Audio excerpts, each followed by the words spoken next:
The Bełchatów power plant in Poland is the largest lignite-fired power station in Europe and one of the biggest single sources of carbon emissions on the continent. For decades, it has powered Polish industry, heated homes, and supported thousands of jobs. But it has also embodied the difficult trade-offs at the heart of the energy transition.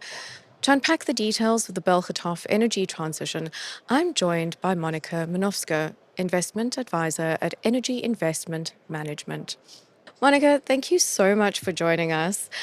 For our listeners who are perhaps less familiar with the Bełchatów power plant, tell us a little bit more and the plant's history and the role that it's played in the region.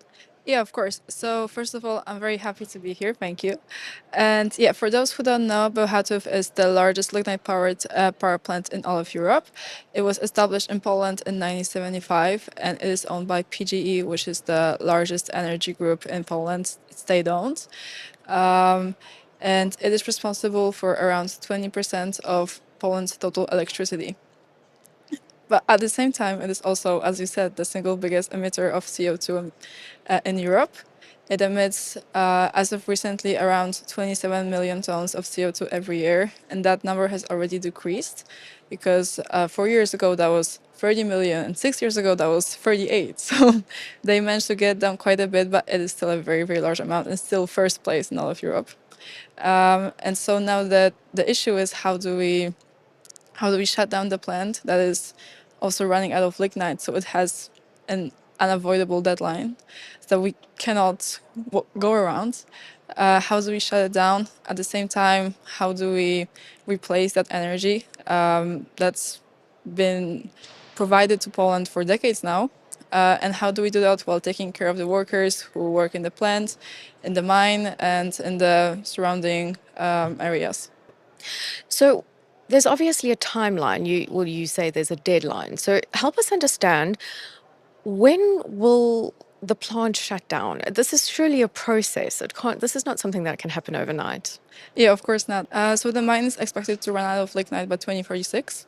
So that is kind of the final date we're working with. And the plan is to gradually scale down the generation of power and steadily shut down units one by one throughout the 2030s until we finally close the final unit in 2046 and we close the last mine unit in 2038.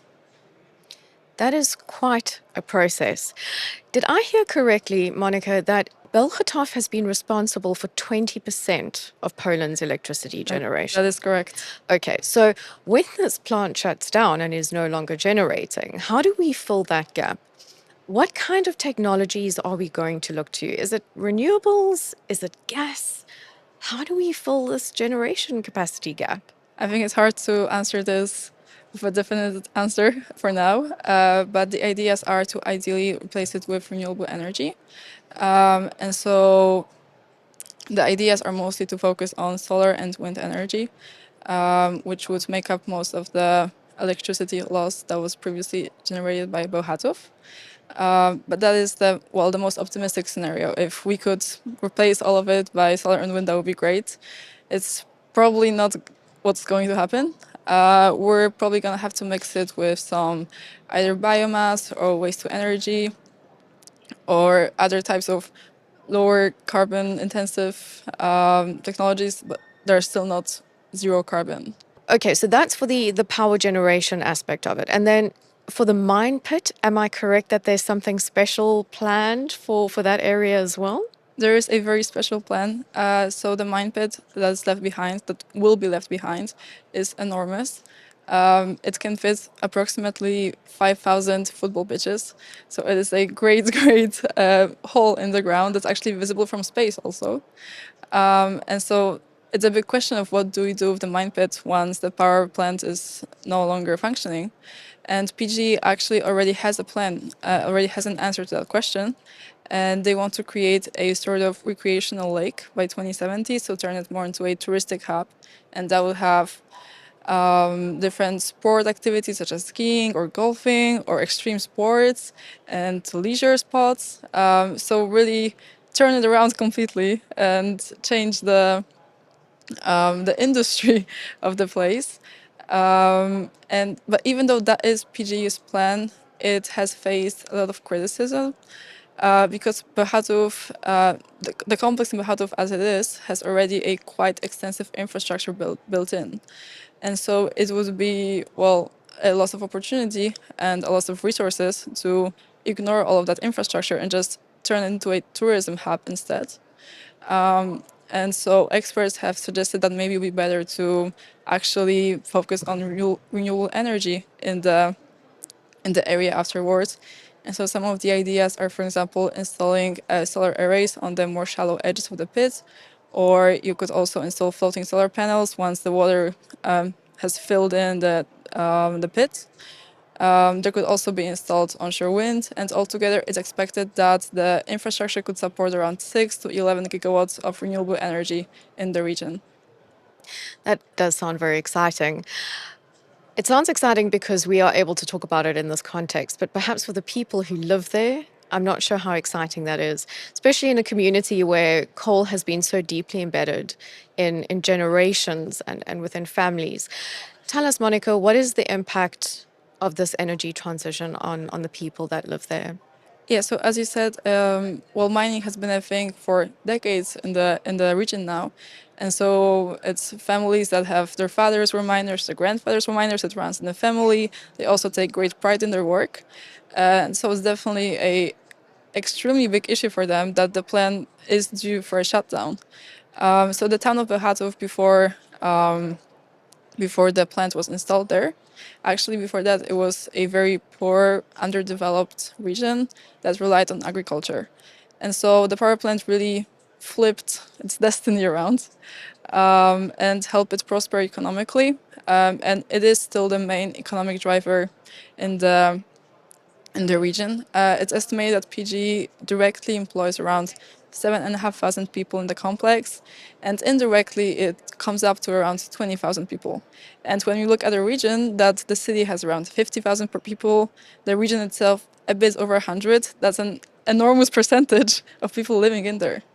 And so I think the question of what will happen to the town once the complex is no longer there is a question that really terrifies everyone living in the city, both people who work in the mines, work in the plant, or even people who just maybe own stores and are worried that once the plant's no longer there, people won't have money to afford luxuries, to afford services.